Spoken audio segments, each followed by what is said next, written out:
Le directeur général de GénérationLibre qui organise cet événement. Je suis très heureux de vous accueillir à l'école normale supérieure, d'avoir bravé le réveil, le froid, les vacances scolaires, pour certains même l'Eurostar. Donc merci beaucoup d'être ici. Comme l'événement est en anglais, I'm going to switch in English. Glen, don't worry, it's all going to be in English. So I would like to thank Kenneth, Glen and Gaspard for being here today and to debate on a fascinating topic, which is the reinvention of liberalism. And so I will leave the stage to you guys and to you, Kenneth. On peut les applaudir. Merci beaucoup. Thank you, Maxime. So thank you and welcome. It was great to see you all here this morning. What we plan to do is have several parts for the discussion today. First, we will let Glen lay out his thesis with a small and brief presentation. Then we're going to ask Gaspard to give a reaction, a commentary on that. I will moderate a discussion between them, maybe even a debate between them on these themes.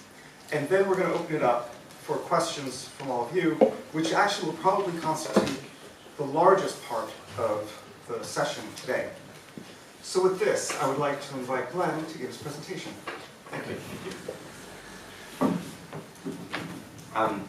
Merci Ken, et je vous implorer le pardon pour parler en anglais, mais je suis très content de recevoir les questions en français, si préférez.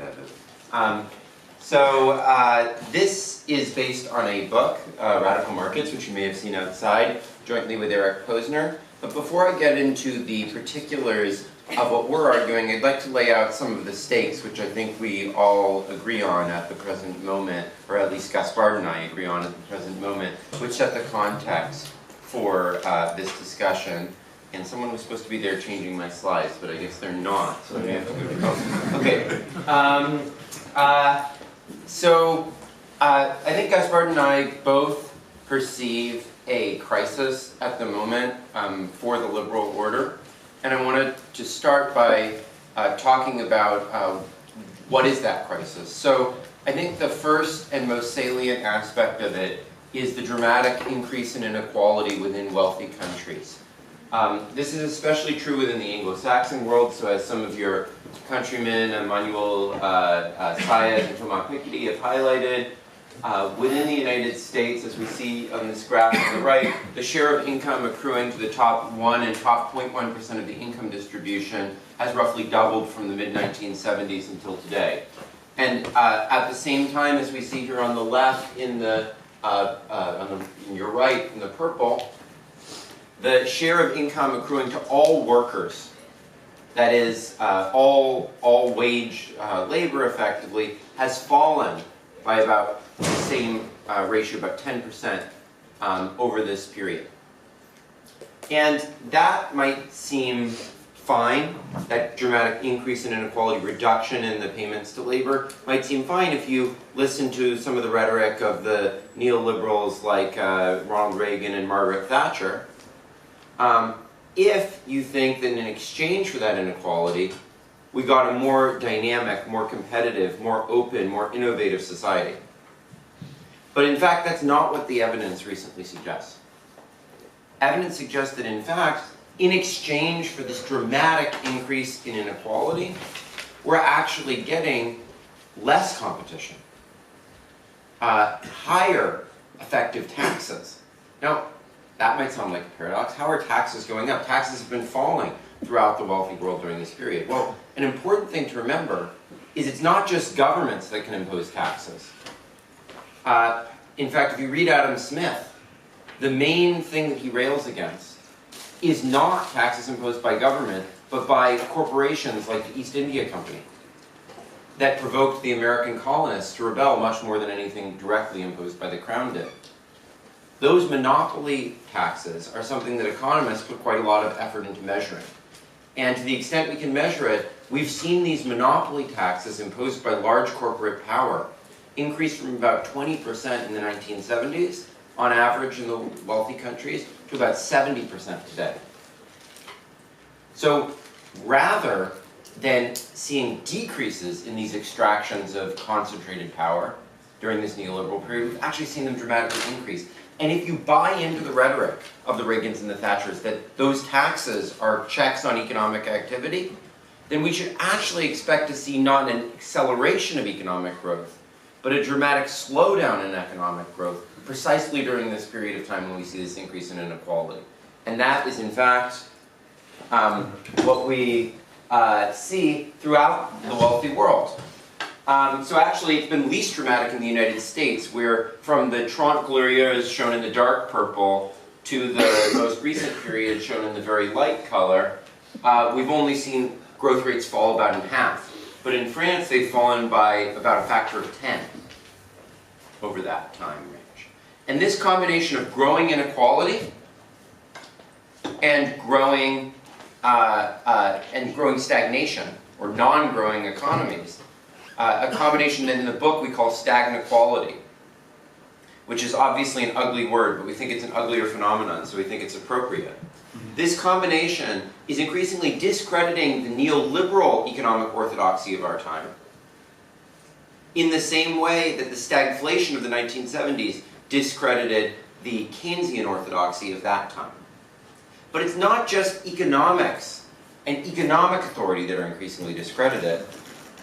Instead, we've also seen a discrediting of political authority and the legitimacy of our political systems. Because as wealthy countries in Europe, the United States, have increasingly grown diverse, as they've incorporated women into the labor force, as more migrants have come, as ethno-racial minorities and sexual minorities have become part of the system, one person, one vote, simple democratic systems have increasingly become an illegitimate way of deciding on major social issues because they would tend to oppress those minorities. And by the way, not just the minorities that the left tends to defend, but also the wealthy, the deeply religious, gun owners, who the right tends to stand up for.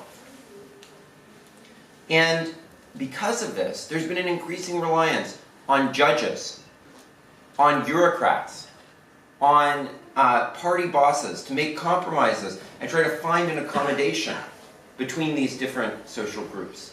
But that's undermined democracy, effectively. It's delegated to these concentrated set of authorities more and more power over our political lives together. And this has led to a rise of reactionary populists of the left and the right. People like Jeremy Corbyn and Matteo Salvini, who look backwards to elements of the 1950s, whether those be the closed misogynistic societies or the state socialism, which actually went hand in hand with each other in so many ways. And I think what Gaspard and I share is the notion that these populists, while they identify real failures in our economic model, while they identify real problems in our democracies, don't hold the solutions to these problems. They don't hold realistic prospects of addressing inequality and so forth. Instead, they just look back to the past, but think times have changed. And if we're going to actually have further growth in productivity, we need ways to embrace diversity, openness, and globalization and markets, and to harness them to solve these problems. And I'm going to offer one set of solutions to these problems, and perhaps Gaspard will offer a different one. And because I don't have time to go through all the detailed proposals we make in the book, I instead want to take you on a journey of imagination, to give you a sense of where I'm coming from ideologically, to a fictive city that I'm going to call Marketopia. So the defining feature of Marketopia is that all the major private property, the land and the houses, the intellectual property and the airplanes, are continually up for auction to the highest bidder.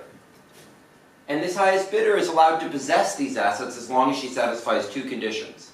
First, she has to make a monthly payment of that highest bid into a common pool of resources. And second, she has to stand ready to surrender that asset to anyone who comes along and outbids her for control of it.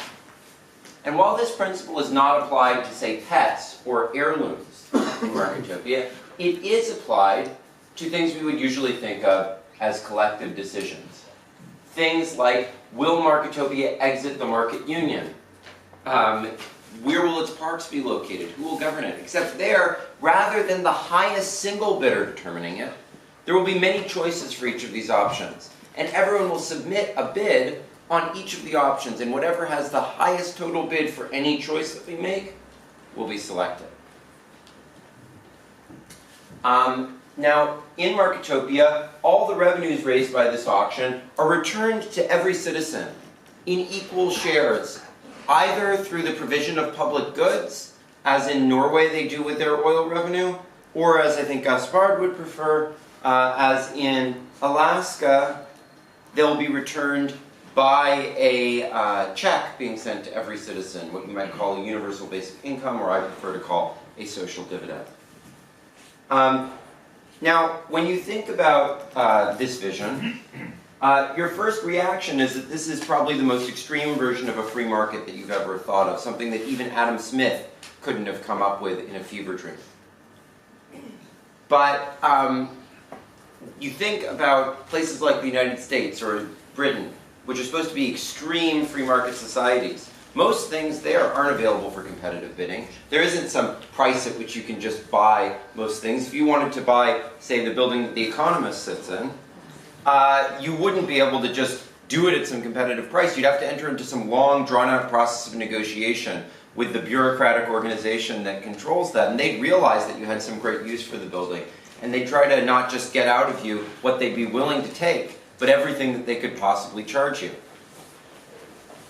And in fact, that's true of almost all significant property. It's only the exceptional things like stocks or gum that you buy at the store that have some going competitive price for them. Whereas in Marketopia, by the very rules of the system, everything is available continually for that competitive price. Now that sounds intriguing, maybe it changes your perspective on capitalism, but it doesn't fundamentally sound appealing. You must assume that in such a society, the wealthy would dominate everyone else. They'd be able to outbid everyone else for control of assets, and they'd lord it over everyone else, right? But then you have to ask yourself, what do you mean by the wealthy? What does it mean to have wealth? It is to own businesses and airplanes and intellectual property and so forth. And none of those things is privately owned in Marketopia. In fact, Marketopia is a far more thoroughgoing implementation of the ideas of common ownership that were advocated by this 200-year-old guy than were the communist systems that actually he inspired in practice, which inevitably degenerated into a control by a bureaucratic elite all the more iron than the capitalist oppressors that he claimed to replace. Whereas in Marketopia, by the very rules of the system, every citizen receives an equal share of the value of assets. And every citizen has an equal right to contest for control of those assets. It's a far more thoroughgoing implementation of common ownership than is what we usually think of as communism. So that may sound to you like a paradox.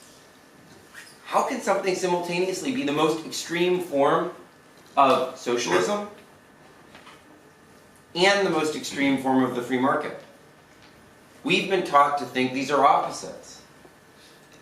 And yet the notion that the free market is only possible with common ownership, and that common ownership is only possible through free markets, was not just a possibility, a live possibility in the late 19th century political economy. It was actually a dogma. It was a dogma held by Léon Walras, the great French economist, who helped invent marginal economics, which is the basis of any economics that you all are studying or have studied at university today, and of William Stanley Jevons, another marginal revolutionary, and especially of the philosophy of this guy here.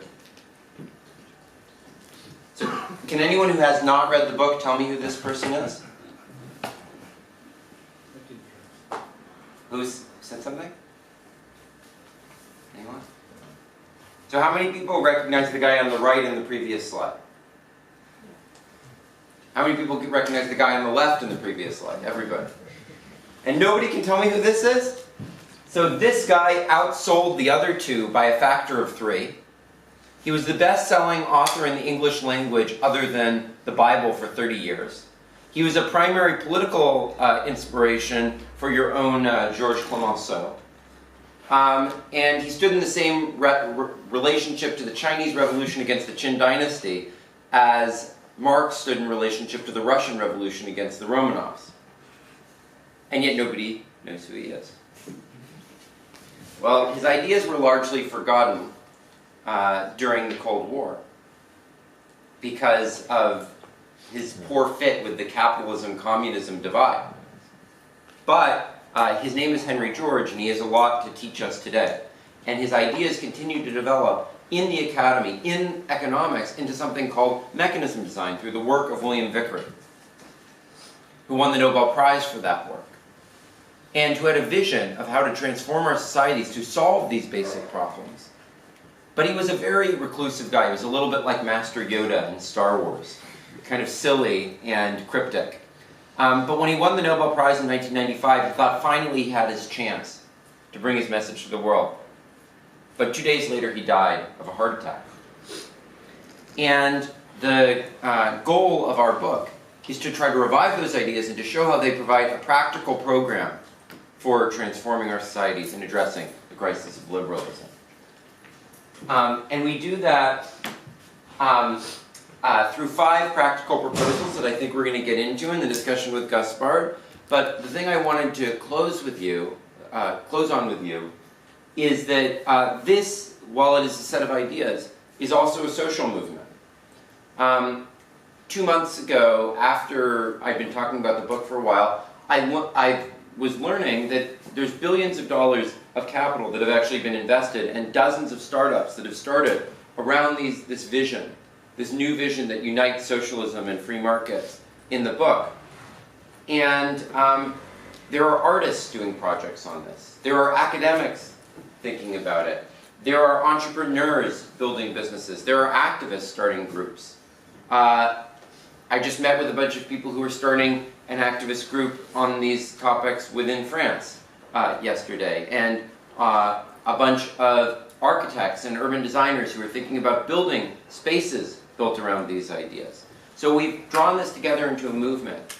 2 months ago we founded something called Radical Exchange, which is building around this in these 4 areas of ideas and research, entrepreneurship and technology, arts and communications, and activism and government. And we now have about 40 people giving 10 or more hours of their time a week volunteering for this, and 100 other people on a wait list to do that. So there's a huge group of momentum around these things. And I hope some of you will be inspired by the conversation to get involved with communicating these ideas, with developing these ideas, with experimenting with them, and with building political organization around them. We have a wonderful group involved.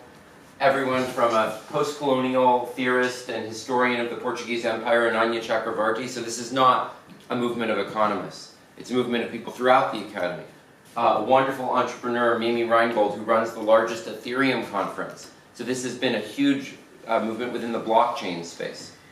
A great artist who's showing the new ways in which we can communicate these things, who does work about data slavery and who incorporated herself to defend the rights in her data. And it's not just people who traditionally come from the left. So Mark Lutter is a libertarian charter city activist who is very interested in these ideas and is running our activism and government track. So I'm looking forward to engaging with Gaspard and hopefully with all of you as we make this political project together and try to confront the challenges of populism.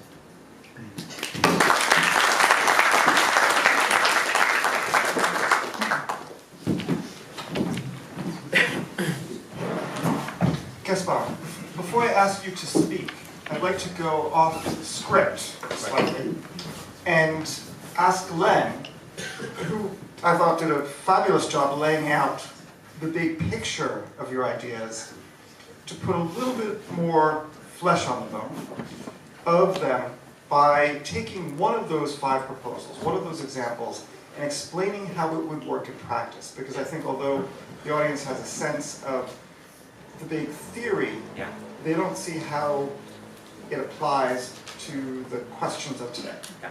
Great. So I'll give one example, which is I think an example on which Gaspard and I will perhaps disagree the most. So we challenge in the book the idea of private property, and we propose an alternative which we call the common ownership self-assessed tax, in which every corporation and ultimately every citizen would self-assess the value of assets, pay a tax on that self-assessed value, a wealth tax, but they choose the value on which they pay the wealth tax, and have to stand ready to sell those assets at the price at which they self-assess them. What problem does that solve?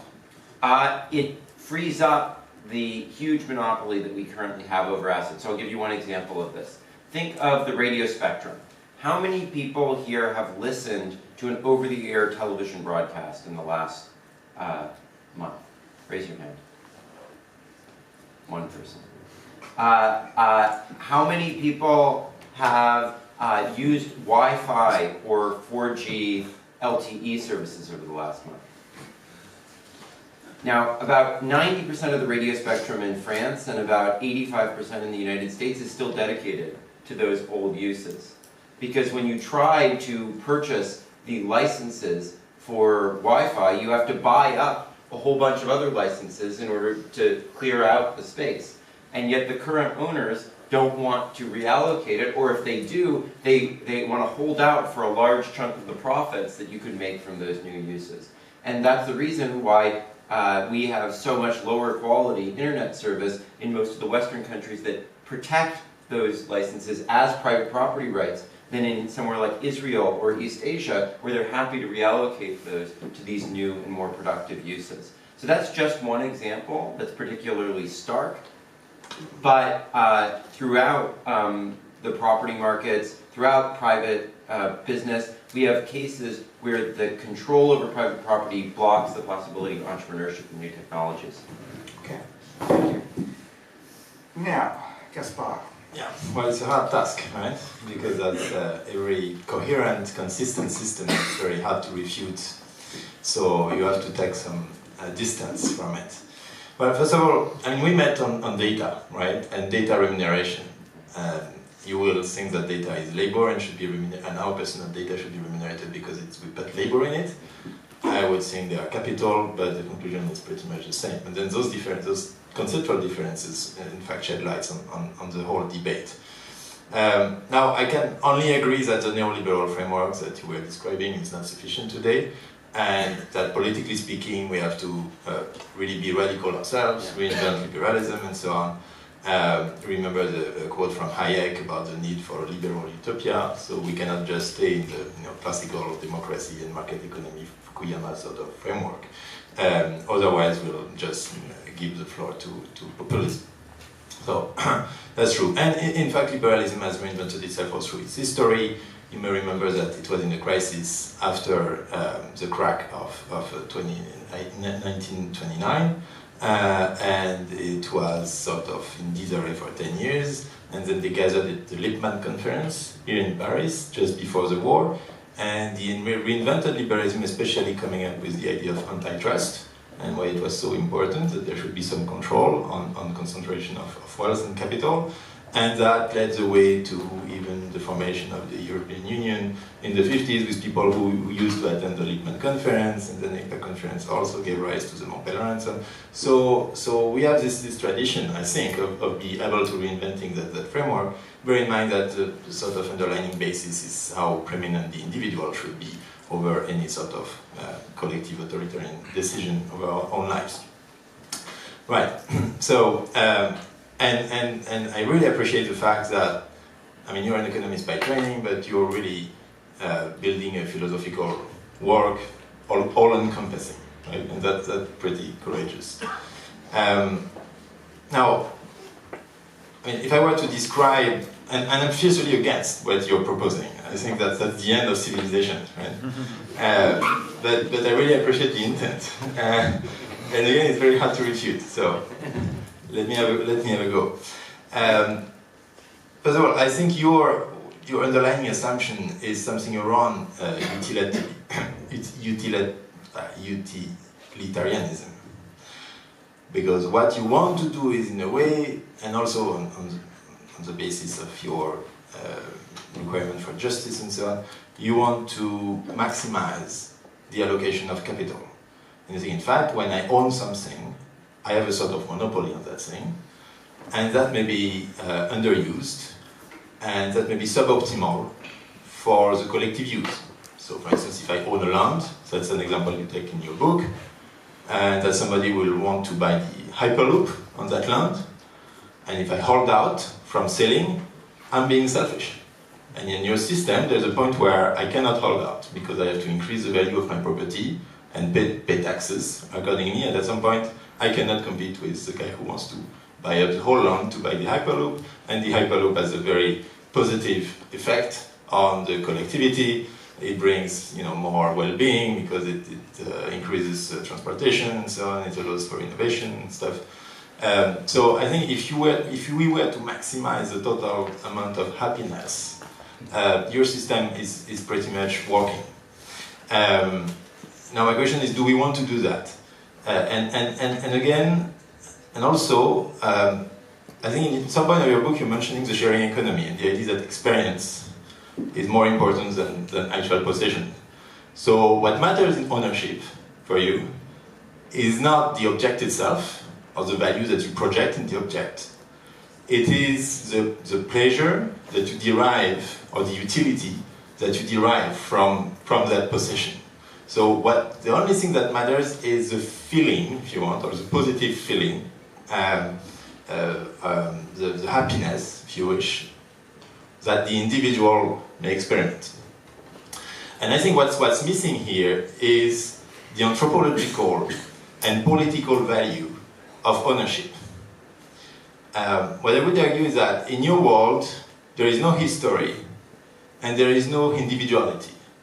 Because in order to build an individual, you need some material grounding. And I borrow that from Proudhon. Proudhon, who is best known for saying la propriété c'est le vol, in fact that's something totally the opposite in the theory of property. He was saying that you need actually, and as an anarchist, that property was needed in order to oppose forces of centralization. Because when you own a matter, that gives a material substrate to your freedoms. And when you project yourself in something you own, be it a house, be it clothes, be it ideas even, then you model it. And that modeling allows you to grow your own individuality and then to increase the diversity in society of desires and thoughts and experiments. And it also protects you against the market, in a way. Because when you own something, you have the right to use and to abuse of it, and to destroy it. As Proudhon says, I own a land, I can grow weed on that land. I can make a suboptimal use of that land, just because I own it. And I'm secure in that. And so, because I have such a long time frame ahead of me, and that I know I will own it for, let's say, forever, right? Because I'm not renting it, I'm paying tax on it. Let's say there is no tax on capital. Then I can project myself in the future. I have some security for the future. I have stability. And thanks to this stability, I can do something erratic. And I like this expression from, because you're very much a Benthamite, I like this expression from Isaiah Berlin describing the work of John Stuart Mill, who was a heir from Bentham, but also diverged from Bentham, and is proposing an idea which is the right to err, to describe John Stuart Mill. I think the right to err is very much attached to things that you own, and the fact that you're not forced to work in order to keep that ownership. Because in your system, if I want to enjoy my property, I have to work for that. I cannot be idle, right? And being idle is also a source of creativity and certainly of diversity.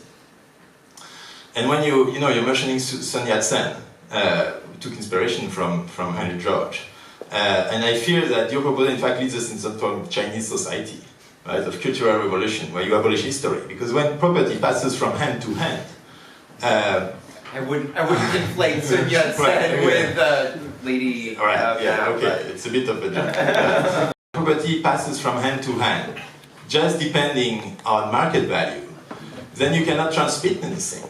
I mean, you own a piece of like a family property for centuries. It's not only a property that gives you pleasure, it's something that reflects civilization, right? And how history has developed.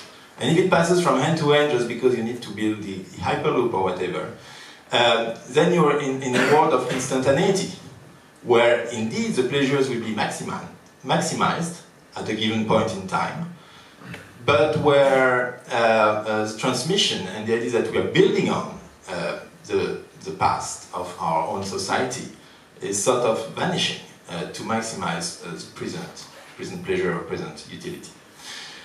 Now you're going to say, well, it's very easy to criticize. What I appreciate is that you delink ownership from market. And I never thought of that. I didn't know it was possible. And I think that's very new and that's very brave. But what I would try to do, and I'm not there yet, so I didn't build a proper system as you did yet, but the direction I would like to do is to do exactly the opposite. So yes, we need to delink market and property. I think that's something that will really refresh the liberal doctrine. But maybe we can do exactly the opposite and propose something like radical properties instead of radical market. Because when you give people radical properties, then you give them a way to stay away from the market. I won't develop that too much because I think it's better if we focus on your own work and your own book. But clearly the concepts I'll be working on in the coming years is about self-ownership and how the sentiment of ownership is linked into this fundamental tenet that you find in Locke, that before Locke you find in the levelers. There's also something about equality, and that was very much used by the anti-slavery movements in the 19th century. And that also bears some very radical political consequences, because if you own yourself, you need some content on that self, so you need UBI. Then that's why I would consider data as capital, because they are the emanation of the self that you yourself own, while you would consider data as labor, which is very consistent with your own systematic approach. And I was thinking just before this conference, because again I don't have yet a comprehensive framework, but I was thinking about the tax system. And in the system of self-ownership, clearly you have zero tax on capital, right? When you own your own. And that's how you can again build a sense of individuality. And I was thinking, well, maybe what would make sense in that system, but again I didn't research further, is a tax on consumption, which has been proposed. So there is no tax on income, there is no tax on capital, but everything you take away from the collectivity because you consume it from a sort of common partial ownership as well, then you tax, and you tax only the consumption and nothing else. And I know it's been proposed by a few economists, but again I need to look further into that. And so on and so forth. And basically Foucault, when he analyzes neoliberalism and how neoliberalism has been interpreted by Baker, is framing the idea that basically neoliberalism tends to constitute the individual as the enterprise of himself. And I think that's very much consistent. This approach of human capital would be very consistent with the self-ownership approach. But again, I'm not there to expose that too long, so I want to thank you again for your very, very good work and the papers, not only this book, but also the papers that you keep producing, right? And again, I so much agree with the data. I think we need to join forces on that and get the regulator to allow for data, personal data remuneration. And that we'll have to keep fighting against your collectivist approach, especially if it's organized now as a social movement. I'm very worried. Thank you, Gaspard. What I'd like to do now is I feel like I have an obligation to give you a chance to respond directly to what Gaspard said. However, I do think that there's some fault lines that are being created. And unless we actually hear a bit more from Gaspard and from you on two areas, we're going to not do justice to the themes. The first one is this idea of radical property versus radical markets and the idea of self-ownership. So I think that we do need to hear a bit more from Gaspard what he means by that, and for you to, I think there's a clash there, and I want to see what the fault lines are. Where that fits in, I think, and where I think we should take the conversation after that, is the question of data as labor versus data as capital, or my own view, data as data. But let's start first with giving you a chance as a right to reply to Gaspard. Thanks so much. So I don't want to respond to Gaspard point by point. I think that the most interesting questions are the deepest questions of our philosophical differences. And so I want to try to draw out what I think of my philosophical position as being, which I disagree with the characterization as being utilitarian. I don't consider myself utilitarian, and I don't consider pleasure and pain to be the central elements of what I care about. I think the fundamental difference between Gaspard and myself is in our conception of the core of liberalism. So Gaspard defined the core of liberalism as being the supremacy of the individual. That's not how I see it. The way I see it is that the center of liberalism is the opposition to arbitrary, historically derived, hierarchical authority in favor of fluid, dynamic, evolving possibilities. And this is a very basic difference. Gaspard, because of his emphasis on individuality, emphasizes history and the role of history. I, on the other hand, view history as something that has to exist, a component, but ultimately, if too much emphasis is placed upon it, a source of oppression. And my view of the individual, if my opposition to centralized, hierarchical, historically derived authority, if that's a component of what Gaspard thinks, but not the core, similarly, individuality is a component of my thought, but not the core. I think of the individual, in my view, as made up not primarily of their history or of their genetic code, but of what I would call their mimetic code, the set of overlapping communities of which they are a member. What makes, I think, us each fascinating and beautiful as individuals is that the set of communities to which we belong intersects in each of us in a unique way. And that the communities that we're a part of are an intersection of all the individuals that participate in them in a unique way. And in that sense, I think of the individual and the community as dual to each other, as two sides of the same coin. And the great evil of extreme individualism is the same in my mind as the great evil of totalitarianism, which is that they would wipe clean from the individual what makes the individual unique, which is the complex and diverse set of intersections that make them true. I am a liberal and I am a socialist, and I am American, and in Israel, you take all those things and I'm unique. And Gaspard has his own things that make him unique. And if you reduce me to being either on my own or to just being a member of the white race or a member of my class, that's when I lose my individuality. Glen, let me pick up on one thing that you said. The idea that you would equate extreme individualism, whose consequence is selfishness, with extreme totalitarianism, whose consequence would probably be the bloody foregoing of rights. How do you say that? That's the classical Tocqueville argument.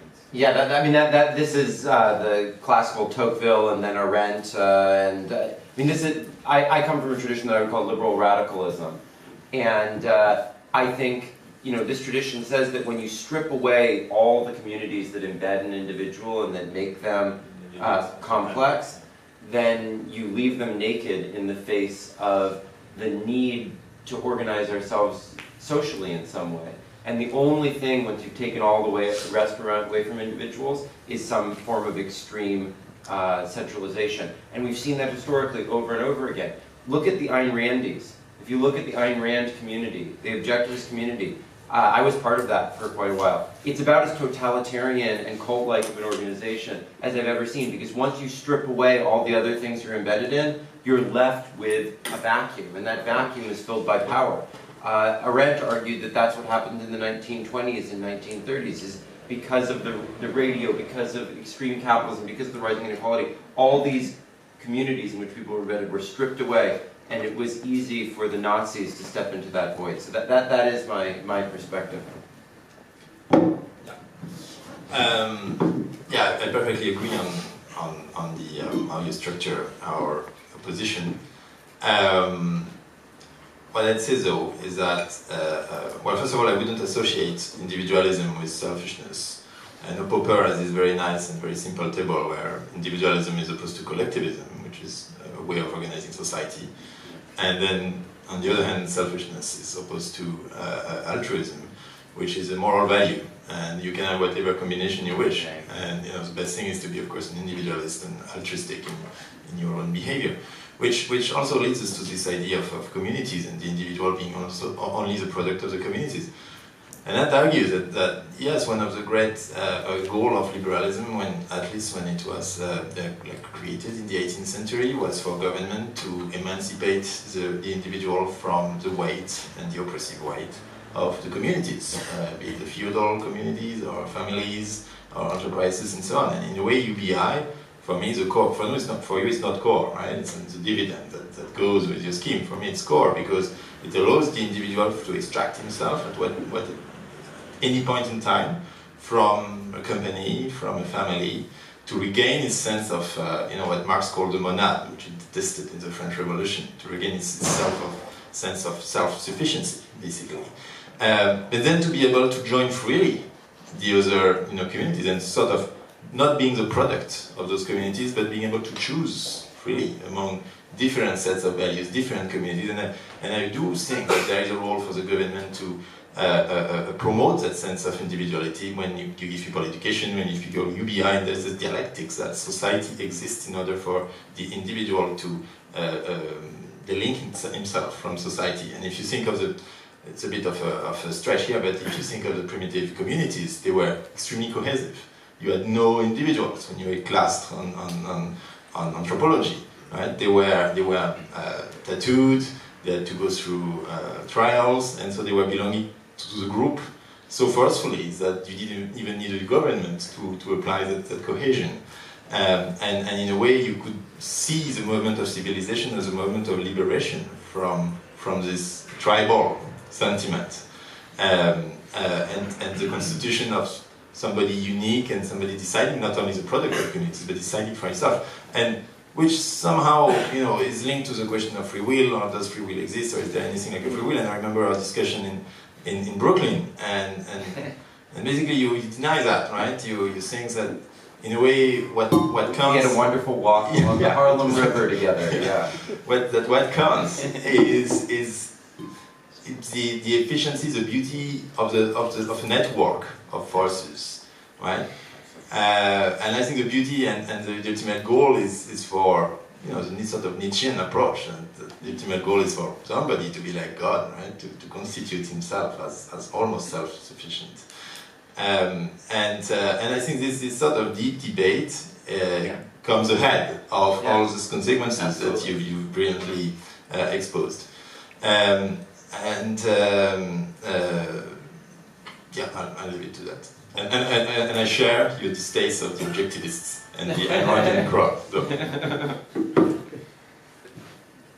I'd like to maybe step back a moment and think about what you're proposing with the wider lens. I understand the harms that exist, the problems. I don't understand why radical markets are the solution. Markets are a tool. So let me first ask the question, what are markets in your view? Why do we have markets? What function do they serve? So markets are, in my view, the instantiation of the principle that I just described. So they are an instantiation of the notion of fluid, constantly evolving systems of diversity with equality together. The fundamental principle of a market is that while we all are different in our abilities, while we all can specialize in the things that make us unique, on the other hand, we all have an equal contribution to make in building a rich and diverse society. And markets are just an instantiation fundamentally of that, to allow as much of a free and fluid play of those forces and to allow them to evolve over time. So again, the contrast on history is instructive here. Gaspard and his focus on absolute private property would tend to preserve history. Yeah. My approach of, say a 7% annual tax on property roughly erases history gradually over the course of about 14 years. Yeah. It's like the Jubilee in the Bible or something like this. And so my tendency is to allow for that evolution, for as technology enables new forms of sociality, for everyone in their current state of diversity to contribute to the next gradual evolution of the system, rather than to preserve the depth of that history. It seems as if you're privileging fluidity over stability.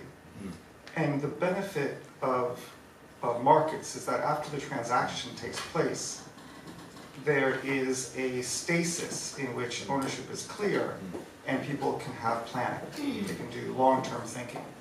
A building like this can be constructed, and we know who's going to be the next steward of it, and it's not a punk rock mosh pit, but it's a minuet with order and rules.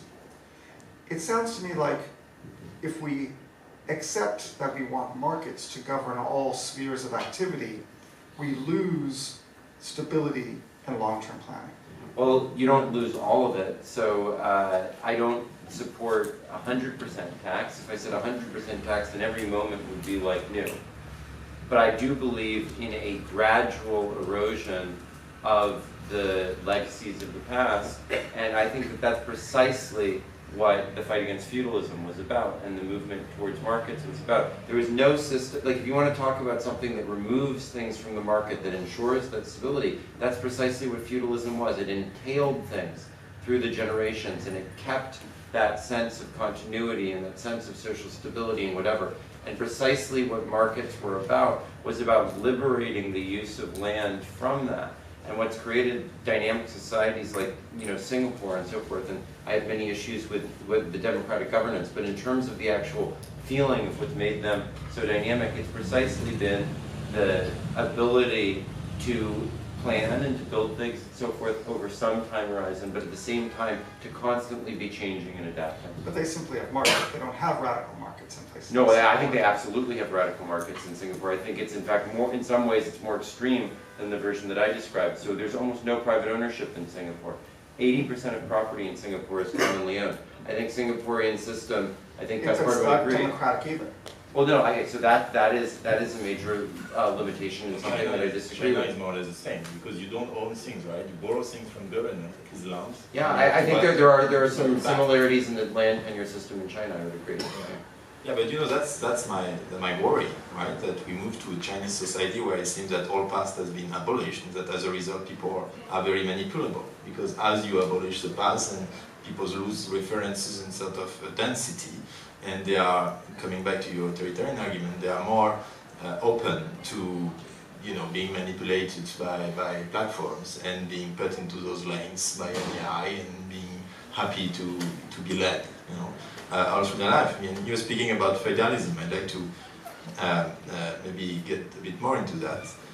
What really liberated people from feudalism is private property, right? As it was constituted through the ages. When you read Brodel on private property in the Middle Ages, it took a long time. It took like 8 centuries. So at the very beginning, serfs were serfs, so slaves, comes from slavus, Latin.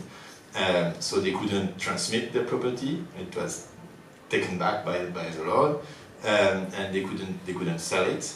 It was not alienable, and they benefited from free services in exchange. And what they constituted, that was a tenure system, and what they constituted progressively over the ages is the right to transmit their properties and the right to sell their properties, and the possibility to have property rights, so proper property rights, as the French Revolution gave them, which is also the De Soto thesis, right? And when you give people a formal property, then you give them the ability to go or not into the market and for the time they wish. And then as you build up that property, then you start, well, first of all, producing some economic efficiency, but also making people more independent, right? And more independently thinking as well. So I'd say that the fight against feudalism is not that, and also, and last point, why do you see very nice, beautiful villages in France and not in the UK? Well, no. No offense. Right, yes, sorry. An explanation I heard at some point, I don't know how true it is, but it's quite seducing, is that in the UK, basically peasants were tenants. And so every 100 years, the Lord would just rebuild everything. And so they would have new houses. But those houses were made like hastily. Right? And as a result, the villages are really poorly designed and rather new, in fact. And in France, when you travel through France, you have all those very grounded, nice towns, which comes from the fact that France was the country with the most developed system of private ownership over land in the Middle Ages. And so that people would build their own houses, they would keep those houses, they would transmit those houses. And that's how they built something that for them was supposed to last. And was supposed to be beautiful, because it was a reflection of what they liked, of their sense of well-being or whatever. And I fear that your proposal is this in a society where, again, a Chinese society, where everything is for the present moment, everything is efficient. So you have big urban planning, horrible buildings, no sense of aesthetics, no sense of civilization, for the sake of greater fluidity, but which is again as inducive to totalitarianism as pure individualism. Yeah, I actually love that example that you give about the villages, because I was about to give the flip side of that, which is that precisely the same articles that attribute what you said to the villages in France also attribute the beginning of industrialization in England rather than in France to the same cause, because it was impossible to create factories because of the strength of the protection of the private property in France until the state came in. And anyways, there's a whole literature and history about that. But yeah, so I think we're identifying it. I mean, I wouldn't identify it with the Chinese system, because I think the Chinese system is more centralized, much more centralized than the systems that I would describe. But yes, I think you're putting your finger on many of the important distinctions in our approaches. So one of the areas that I want to sort of see how it pans out between both of you is this idea of radical property or self-ownership. You alluded to it earlier in your remarks. Can you give us a little bit more so that Glen can respond to it? Yeah, I mean, I don't want to be too long on that, last 4 hours, but basically we don't own ourselves. So we don't have property rights on ourselves, whether in France or in Europe, but also in the United States. It was very well illustrated in the 80s with the John Moore case in the California Supreme Court. I don't know if you heard that, John Moore. So John Moore was a patient, he was treated for cancer or leukemia, and the doctors found some valuable properties in his cells. And so they took out the cells from the lymphocytes. Yeah. And they made they constituted a cell line out of John Moore that they sold to a pharmaceutical company for $1 million. And John Moore survived, and after a few years he understood what was going on, and so he asked for his share. He said, well, these are my cells, so I need a cut out of those 1 million. And there's been 8 years of jurisprudence, which is fascinating to read, in the Californian court system up to the Supreme Court, which decided that John Moore had no property rights on his own cells. So we have property rights on things, but the self is considered to be inalienable and disponible, we say in French. And that's valuable in any legal system. And that also applies to data. When we proposed our data remuneration scheme, and we discussed with the CNIL, with the French data regulator, and the first reaction of the CNIL was, if we start selling our personal data, we'll end up selling our kidneys, because the same logic was applying. Because if we consider data to be an emanation, which is an economic denial, because they're already sold, right, by the big platforms. But leaving that aside, as the data is the emanation of the self, if you start selling your data, then you'll sell any emanation of the self, including your own organs. And my argument is that this so that's John Locke was the first philosopher against the church to recognize self-ownership. Every man has a property in himself. And basically that's because we have property in ourselves that we can have the feeling of property for things that are external to us. And that's why we can appropriate things. And so the idea of putting that labor gives us some entitlement into things comes from the fact that you mix your own self with nature, and that mixing those, you create property and external property. And you have legal scholars also arguing this today, and even in phenomenological terms, right? The idea, when we say in French, for instance, in French we say je suis chez moi. It's absurd. I mean, you don't say in English I'm by myself, but it means that the place you own reflects your personality. And so when you own things, it's not only a market value, it's something that is a diffusion of your own existence. And my argument is that St. Paul's and the Catholic doctrine very explicitly excluded the individual from the ownership of himself. So when you read St. Paul in the Epistle to the Corinthians, he's saying that well, it's a long argument, but the essence of it is God is in yourself and you are in God, and you are only a tenant of your own body. And I think all the arguments around human dignity that we hear today in the public debate or even in the legal debate are in fact a secularization of this primitive religious exclusion of yourself being owned by yourself. And that if you legally create some form of self-ownership, which has to be defined, right? Then you change, in fact, you fundamentally change the Roman difference between subject and object. And this has implications about neurosciences, about what do you own when you own something, about the distinction between subject and object, about the role of consciousness. I mean, there are all sorts of things which I will explore. So from January on, I'm starting a research project for 3 years at Oxford, just to get into the depths of that idea of the complete idea of self-ownership. So yeah. So this is perfect. This is like Back to the Future. You've produced a book 3 years from now on self-ownership, and you get to respond to it today from Gaspard's book talk. Yeah, I love it. Like, how does this dovetail with what? So as I will accentuate the differences I have with Gaspard rather than the similarities. Even though I think on many ways on this issue we're very close, I want to bring out the differences in the philosophical approach. So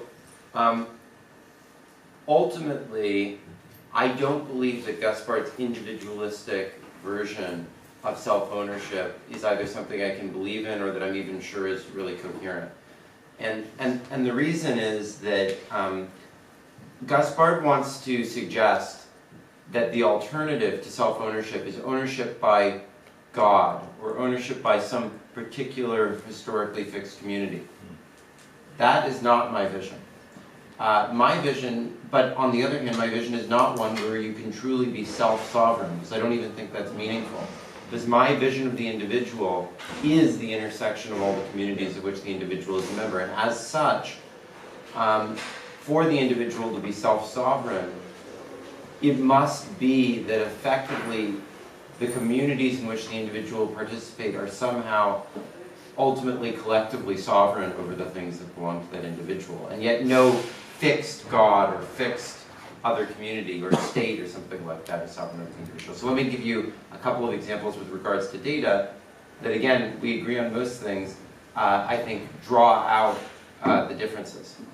So I want to argue that on the one hand it would not be desirable, and on the other hand it's not even clear that it's possible for an individual to own her own data without some participation of the communities of which she's a part.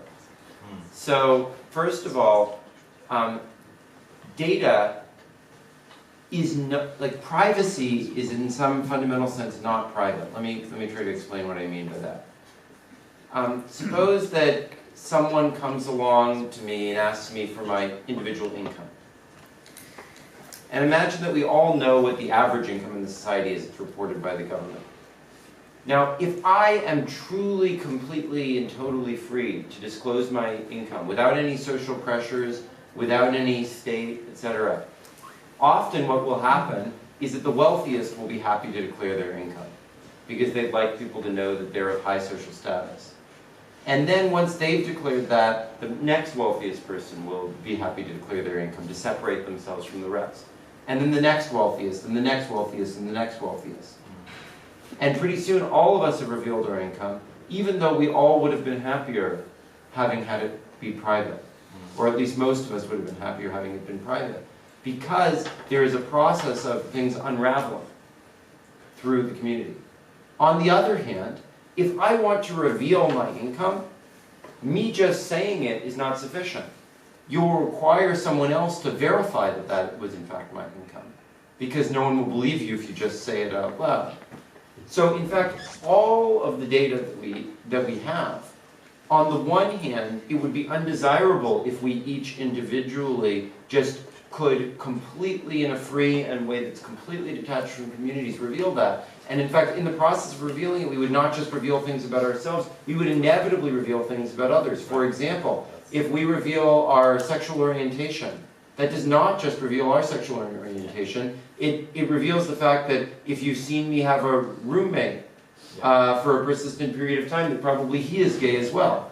So on the one hand, it would be undesirable for us to have complete freedom to reveal our information detached from the communities of which we're a part. And second, it's not even possible because A, we need others to verify that information for us, and B, and this is something specific to the digital economy of today, it's not actually possible for us to manage on our own things like what they call the terms and conditions associated. We need communities that help us negotiate and understand the contracts that we're even signing. So I do not think that a individualistic, completely self-sovereign and independent view of the notion of self-ownership of data is sensible or possible. Okay, so I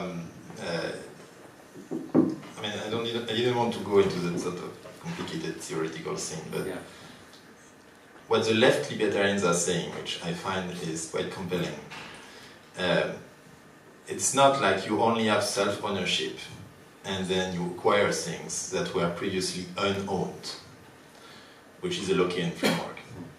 The left libertarian tinge in that in fact things are collectively owned from the start, with a fair share. And when you appropriate them, there is a legitimacy in that appropriation because you put work, the work comes from your own self-owning itself and so on. But also you have to compensate the collectivity from the damage that you cause because you withdraw something from that sort of common ownership pot. Which is actually Thomas Paine's justification for the basic income. You need to compensate the community for everything you've taken from it in the process of progress. Which says that even in that self-ownership option, there is a relationship between the self and the community. And the distinction between what is exactly yours and what belongs to others, it's quite, when you enter into the details, it's quite difficult. For instance, DNA. Do you own your own DNA? Or is your DNA a product of the environment? In which case, some would argue that you only should be compensated for the value generated by your labor and not by your innate skills, because your innate skills are given. So you would, for each individual, and it's completely crazy and will never be applied, but you would for each individual separate what comes from the skills given by your DNA, and you wouldn't be compensated for that, because it's sort of a part of the common ownership things, and things that actually come from the labor you put on top of those skills, which then should be remunerated. So, all that to say that, yes, it's this difference, it's complicated. And in terms of data, I agree that your data is not really your data because it will also inform, I mean, if I knew the data of half of the room, I would know who is on the other half because they share the same agendas and so on. So it's complicated to actually separate the data and say, well, it's only individual. But that's something artificial. That's clearly artificial, but property is artificial and it's a legal construction. And so we have to carefully fine-tune it and define it in a way that allows as much as, right, self-emanation as possible. But in many cases, you will also find some commonalities. This is fascinating. What I'd like to do is bring the audience into the conversation.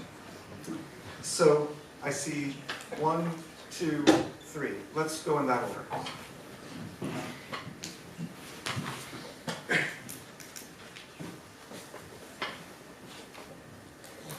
Hi. I'm Dio. I'm a PhD student at Dauphine in economics. I have a comment and a question. First comment. If you define productivity as relative to other people, and I'm productive relative to this person, and you define productivity as relative to the land, as in I am productive in this land relative to this other land, I find that I don't find it an unfair characterization to say that we are talking about evicting people from their home, unproductive people from their homes, and it's quite something. I find it quite controversial. Anyway, my question is, what about subjective value? So, what do I mean? For instance, I have people I know who have in their homes graves of their ancestors. And they don't want, they have a value on this grave that they can't make into liquid money. They can't use this money to borrow from the bank. They can't use this asset to borrow from the bank. So in other words, when somebody comes and offers them money, they can't actually pay for this valuation they have. So this is an illiquid asset. And it is illiquid, and not only is it illiquid, they can't monetize it at all. It is a subjective value. So in jargon, in auction jargon, it would be the private value and the common value have different proportions. And your system only works if everything is common value. So how do you respond to what is the proportion of private value to common value? So just before you respond, it's exactly the same question, but put in economic terms. Yeah, but the thing is that that I want to clarify is the entire system that I described is 100% based on a private value model. 100%. There's no common value that shows up at all in it. Let me make it clear. This is 100% the basis of what I'm talking about. And I understand the concern and the confusion. Let me clarify it. But that is 100% the basis of it. So it absolutely, like, you can see any of the papers, you can look at any of it, you can read the Vickery. That's 100% the basis. Let me try to explain why. So the problem is that at present, the wealthy own things. That is the definition of wealth. Most people, and I don't know the statistics for France as well as the United States, but most people are either renters or they're deeply indebted in terms of ownership. Only a very small number of people actually own things outright. So for most people, no matter how long they've had tenure on things, no matter whatever, they do not have the stability in the claim of that, and they are subject to the whims of things. Now, the thing is that, similar to Gaspard, my system would generate for every citizen a large dividend, which would be the basis of allowing them far more stability for all but the very, very, very small number at the top than they currently have. So, again, this is a calculation for the United States, and this ignores all the efficiency benefits and the growth and so forth. But the average American, the median American household has $85,000 of net assets. The mean American household has $1 million of net assets. Under my system, as a result, if everyone priced things at the market value, they would receive a net social dividend of $22,000 a year. If they overprice their assets by a factor of 10, which would reduce the chance of their assets being taken to far below the chances of it being destroyed by a natural disaster, or the chances of it being eroded by environmental degradation, or whatever you want. still they would receive a net social dividend of $2,000. So for all but the very wealthy, who are hoarding a far disproportionate share of things, who are hoarding land well beyond the land of those graves and so forth, game park attached to those graves or whatever, this would dramatically increase their ability to afford stability. In terms of private values, the system is 100% based on private values. You can't liquidate your private values.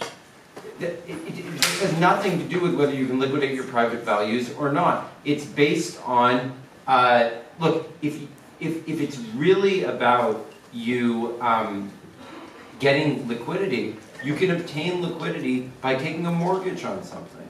On graves? How does that work? Well, so you don't, look, the grave itself, you don't have to, look, if you're talking about everything attached all around some huge area, that's connected to some piece of land, that might be an issue. But with a $24,000 a year social dividend, or I think actually quite a lot greater, every individual would be able to maintain a significant amount of assets if that's what she chooses to devote her income to doing. But individuals will have different choices of what they choose to devote their income to doing. And what this system offers, I believe, is far greater freedom to have access to all sorts of opportunities. This has always been the case with the market, that people focus on the things that we're losing, the historically derived things. This is always the complaint against markets, is that markets will disrupt existing patterns of life. This is no different. Yes, it reduces somewhat the stability on the few things that a few people absolutely own right now. But in exchange, all of us get much more freedom. And I'll quote from a song that I'm sure Gaspard hates, which is the Internationale. The New English lyrics, they say, "Don't cling so hard to your possessions, for you have nothing if you have no rights." So that's my perspective. That's great. There's a question at the very back.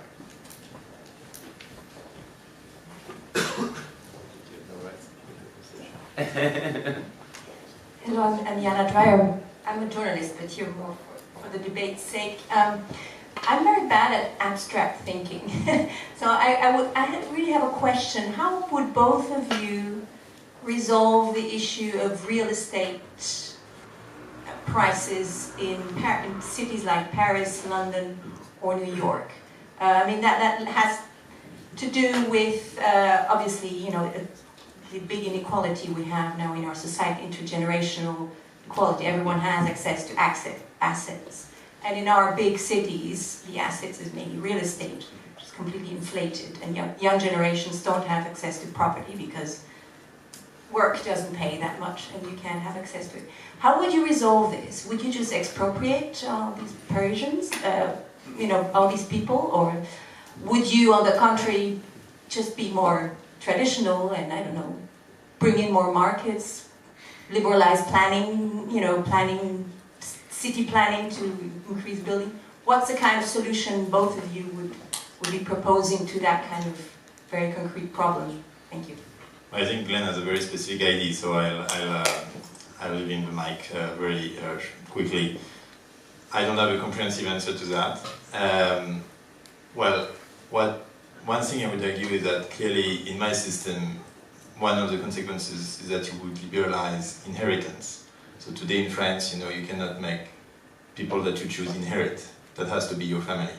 It's what we call réserve héréditaire. Right? In my system, there is no justification for that. So if people are allowed to freely distribute their property after their death, or even when they're living, then you may imagine that some of them, fair proportion of them, would actually give those assets, which create those inequalities and those bottlenecks, go to more randomly and be redistributed among other people. Then you would, of course, liberalize planning laws, make sure that people can build because this is their property, so they can build as much as they want. In a city, there has to be some urban planning, and this is a very difficult question for liberals, urban planning. So I agree. And I mean, it's a call to the audience. If you know a good paper on urban planning and individualism, please let me know. Because clearly you need some form of organization.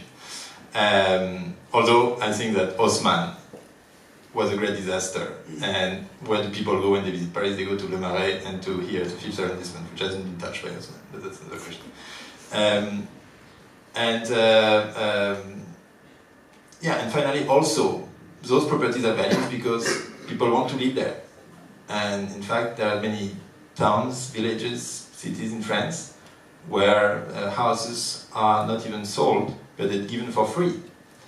So that will prompt some reallocation of resources, and more people will choose to live in other parts. This is also a good way to illustrate a sort of some form of self-organization mechanism. Yeah, so I do have a more comprehensive answer. I'm not sure how long I should go into it, but roughly my system, our system would put about a 7% tax on, eventually, I mean, this is not the first thing we would implement, but eventually we'd have a 7% tax on all property ownership. This would reduce the value of assets by about 2/3.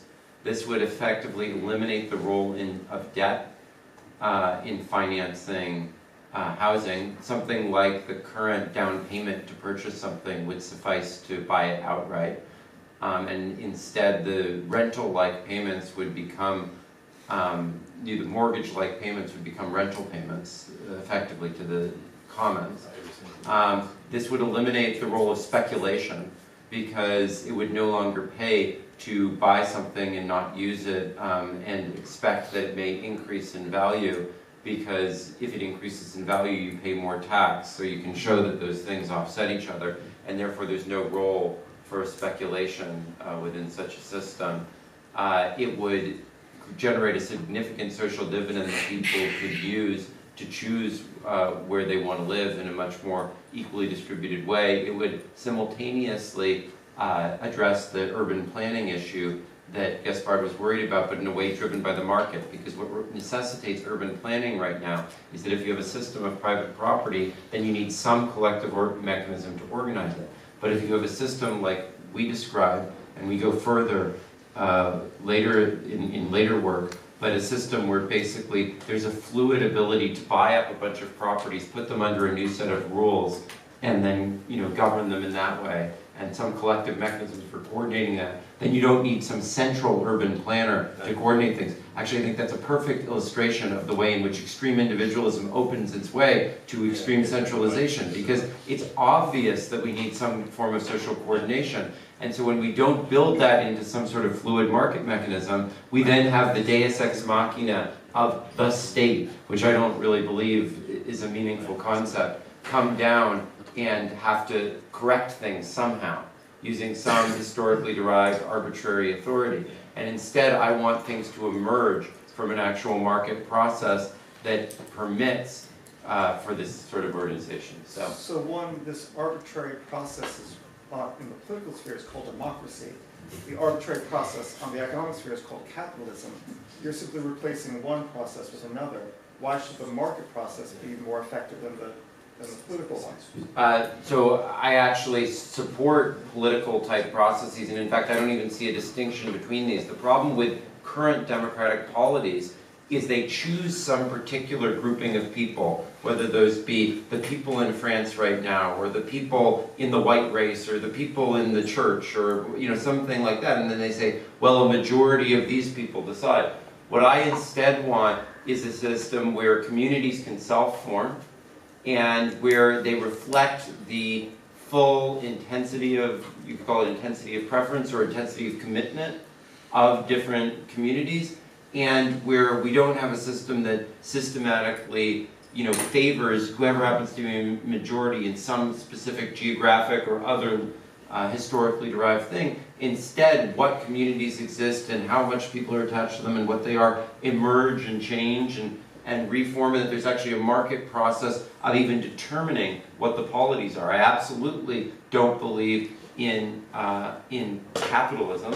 That's not the system that I'm advocating. I'm advocating a system of common ownership, and in fact, later in the work we go even further in that, where we basically eliminate to a large extent even the notion of having any sort of corporation or anything like that. Instead, we believe in a system of public good provision through some sort of funding of different communities in this democratic manner, but not in a majoritarian democratic manner with some fixed polity, instead in an emergent way where we each identify the communities that we're a part of, and those receive funding proportional to the value that they generate for people. Yeah, no, on your conception of democracy, and you didn't touch quadratic voting, but it's very much at the core of it. I mean, I want to be against, but I don't know why, because I think it's very seducing. So. There's a question in the front. Oh. Yeah, I have a simple question. I would like to understand the motivation process in your system, because basically, if you take on one hand the person who is bidding to buy something, I mean, what's the motivation or the incentives of this person if at the end of the day there is no full ownership? I mean, I don't understand this point. And on the other hand, what's the motivation of the people who are doing nothing to do something if at the end they have a revenue distribution? It seems like it's kind of unfair. I mean, you do nothing and you receive something which was taxed from someone who was doing something, and I don't understand the motivation of the people to do something in this system, and for the person who will do something, there will be no full ownership. At the end, it's the motivation process in your system that I don't understand. So, you know, take two countries, Sweden versus Nigeria. So the tax rates on investment in fixed capital in Nigeria are basically zero. The tax rates in Sweden are, I don't know, something like, if you want to take it all in, about 2/3 or maybe 3/4.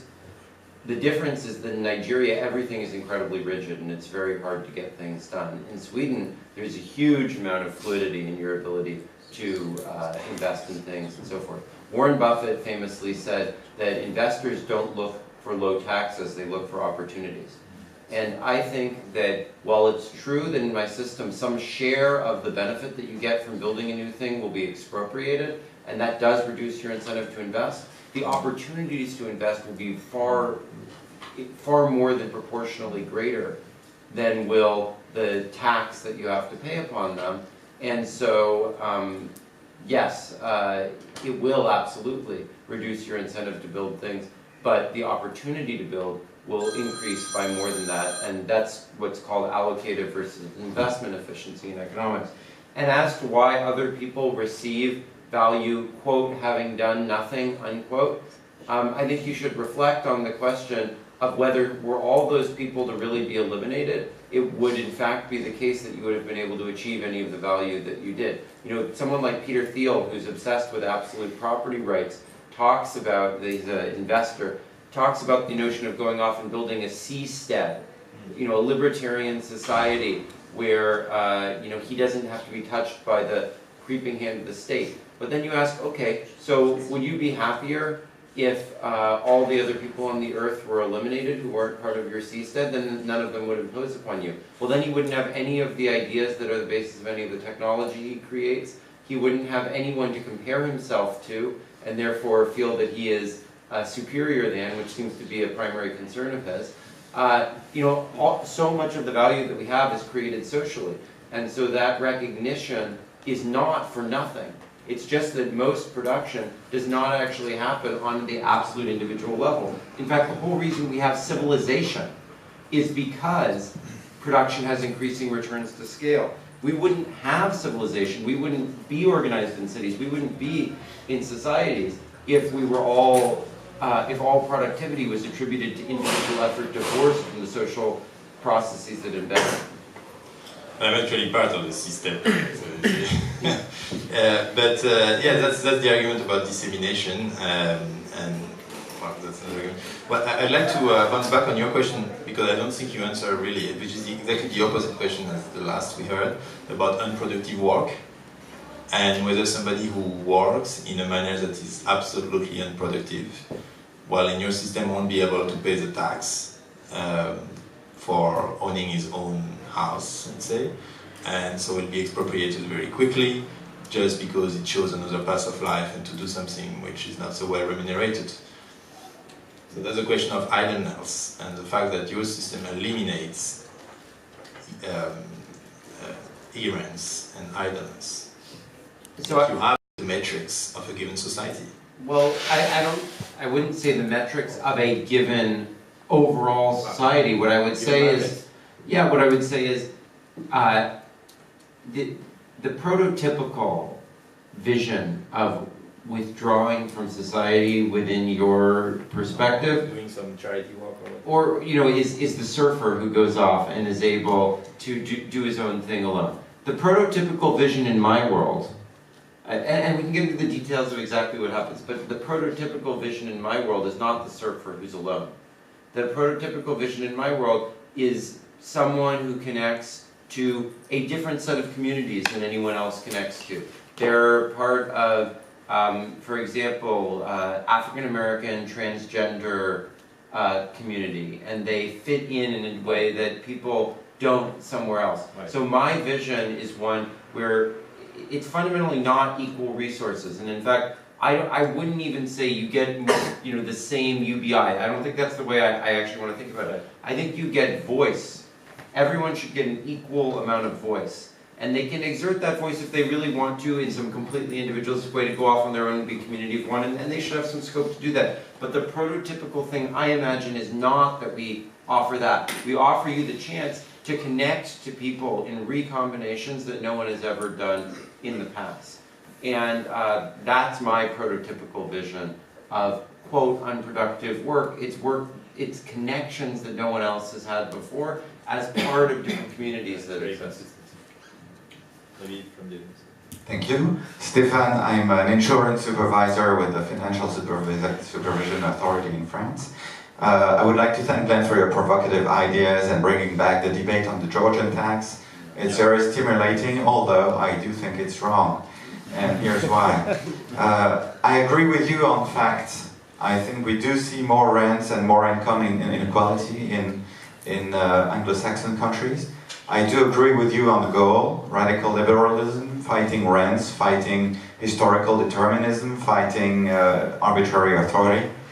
I strongly disagree with the diagnosis and its explanation. You always give the example of spectrum allocation, and you offer as a theoretical argument the Meyerson-Satterthwaite theorem. I don't think asymmetric information explains why the spectrum was badly allocated. I do think bad law and bad regulations explain it. So my first question would be, could you offer and provide a better example? And then finally, I disagree with the remedy. It sounds to me like you're leaving in place the rents and offering to tax them. Why not take care of the rents in the old way, in the Ricardo way, that is, with competition? More open software and innovation, less patents, YIMBY instead of NIMBY and land use regulations, and most importantly, less centralized monetary policy, giving rents to finance. So first of all, I agree that it was bad policy and bad regulation of having perpetual leases that has led to the problem on the spectrum. And in fact, we've seen that because that's the most uniform policy throughout Western countries, and they have many different regulations in terms of resale, and yet almost all of them, unlike the countries like Israel and in East Asia where they allow much shorter term leases and they allow much more forcible reallocation, all of those have far, far, far lower rates of switchovers to next generation technologies than the earlier ones. So I really disagree with it. I've talked to dozens and dozens of the leading tech experts on this at the FCC, at all sorts of private agencies, in libertarian settings and whatever, and I have met almost no one who agrees with the perspective that this is not driven to a significant extent by the inability to reallocate perpetual leases. So I just don't think that that's true, and there's just been a huge number of empirical studies as well that have attempted to calculate this stuff, and in fact we saw that recently the US government tried to do a spectrum auction. They tried to reallocate things. There were private equity firms that bought up all of the spectrum, and that blocked the auction and ended up selling about 1/4 of the stuff. So I just don't think that's true. Yeah, Ken. Yeah, we all agree Yeah. that. I think the issue is that the spectrum case is an easy case. We can all look at it. No, but I don't think that's the argument Yeah, that was being made. the argument different is why wouldn't the solution be competition to get rid of the rents? But I don't understand what one means by competition in the case of those assets. So I just don't even understand what is being argued. Like, how does competition? There's 1,000 different in fact, it's precisely at some level competition that's created the problem we have right now. There's thousands of small over-the-air broadcasters, and those guys don't have rents. But I think the point is about inequality writ large. Your view. But let's take the spectrum example. I mean, that's the case we were talking about. In the spectrum example, it is not concentrated ownership that is currently the problem in blocking these innovative uses of the spectrum. It's not. The ownership of the spectrum is extremely fragmented. It's precisely that fragmentation that is creating the issues at hand. So we can talk about the broader issues of inequality, and those are things I care passionately about, and I do advocate dealing with competition issues there, and that's the thing. But it doesn't resolve this fundamental issue that property is unique, and that property creates local monopolies over those particular assets. And I think that you just can't get away from that. It is a fundamental feature. It's something that's been recognized in political economy really since the start of political economy. So I think denying that is not helpful. I think the philosophical disagreements that Gaspard and I have about how to confront that are helpful. But one thing I would ask after this, by the way, is I would love to receive more questions from women if that's possible. I think it's important that we include everyone in these conversations. And all right, we're going to take 2 more questions and then we have to wrap up. I think there was a question here. Okay, so sorry. My question is about the ability of people to make their own bids so on this market. Are you able to evaluate your own ownership? And if you have to do this with all your ownerships, it may take a while. And that question was tackled by a present case with Uber, and I think it's Stark, the competitor. So Stark gave a platform where taxis could provide their own bids, whereas Uber acted like a central bidder, and so users preferred, for the simplicity of the platform, Ubers in general. How would you tackle? Would there be a service in your system that would provide prices, or an actor, or you don't know yet how it would be sold? Yeah, I think that's actually a great question, and it draws out again some of these philosophical things. So the way I think about it is that yourself is not you alone. Yourself is the communities in which you participate. So that's my fundamental aspect of my philosophy. And so as such, I think most of the valuation of assets would not be done by an individual sitting there and just reflecting on their own. I think the individual would have basically, at some level, AI systems. But these AI systems would be provided by a variety of different groups in which they participate that help them do that valuation. And that would be the way in which and so it's in between your Uber example, which I don't like, and the individual bidding example, which I also don't like. Because the problem is, when you leave people to bid as complete individuals, they instead turn to some massive platform to take things over. If instead you embed individuals in a whole bunch of different organizations, things like unions and so forth that help represent their interests, then they don't have to just rely on the large concentrated power of capital to make decisions. Yeah, I think it's very telling that you're saying that this self-assessment, which indeed is very complicated in practice. We spend our lives evaluating our own goods, worrying that we may be expelled the next month from our own house, so trying to trade off our stability against our efficiency at work or whatever. So that puts people in a very complicated situation where they will have to calculate their utility all the time. And you're saying, well, it's fine because an AI system will be able to take care of that, depending on which community you belong to, or communities belong to. And what I fear is that yes, you will clearly, as you won't be able to do all those calculations because you're transforming the individual into a perfect homo economicus, always calculating and making his trade-offs, then you will delegate his decision-making capacity to the machine, because it's going to be easier. And the machine will take into account all the different networks that exist and all the different and all the market power, and will basically lead you to live the optimal life, right? And the machine will tell you basically, oh, okay, now you won't be able in 2 months' time to live in this house given the work you do. So now you have the choice: either work more or move right now. And in fact, I made the choice for you because I know you better than you do, and I know you won't be productive enough, or you will be productive enough, and so I suggest you do this choice, and so on and so forth.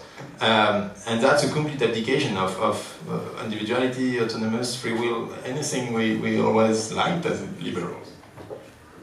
Yeah, so I mean, my vision there is precisely by choosing the communities of which we are a part, and that give us advice on that, rather than, the thing I hate is the notion that there would be Google or one big platform that would provide that service for you, and that dictates those things, and in a non-transparent way is the concentrated thing. What I want is precisely, so and Uber was the example there. What I want instead is that there is a variety of communities with a variety of choices that you choose to embed yourself into, and that you understand the properties of, and that you attach yourself as part of your identity to, that helps you to navigate those choices. And by creating those intermediate-sized organizations, what Jaron Lanier and I call mediators of individual data, you give people effective agency in the same way that they have agency when they join a religion and so forth.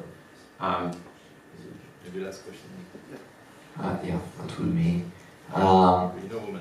Could we ask a last question from? We get maybe after this question, but if there's a woman who'd like to ask a question. Yeah, well, that's an interesting point actually, because your assumption is that it's because there's men and women that there is equality in the questions. The same way you assume that it's because we had the neo-conservator, the neoliberalists, that we had the change in the way the assets are balanced in the society, but that's correlation, not causation. It's why wouldn't it be that we had a stop in any inflation since the early 80s, that we had the change? You know, it's different causation. And then the results would be completely different. Inflation is a right way to take a bit of the property of anyone, little by little, and if you don't do anything, then you could be washed in a few years. Like we had 15% inflation at some point in the 70s. The same way, well, is it because you are male or female that you are taking the mic, or is it because you're assertive? And it's something that is different than what you can see, that I'm a male and that I'm having the mic. So, you know, causation and correlation, and what about inflation?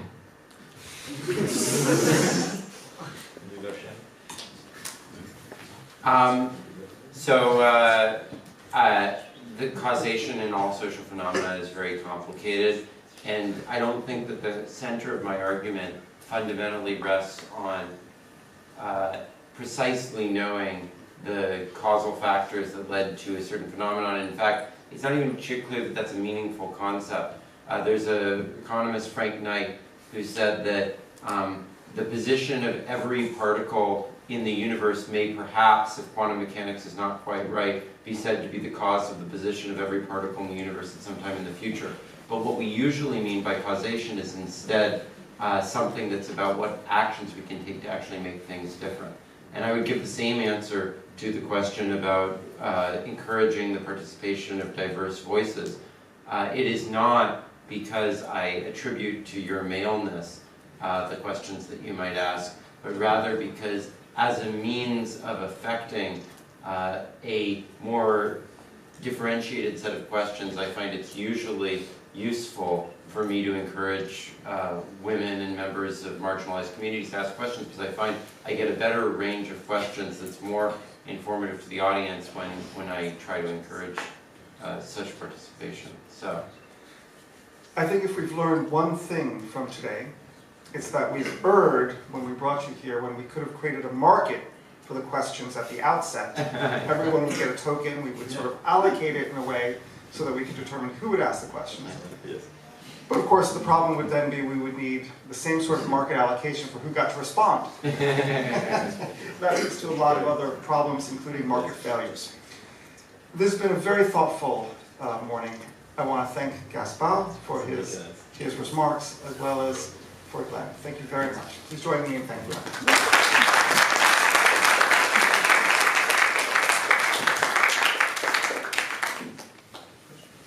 There's a lot of croissant for those of you on the way to work.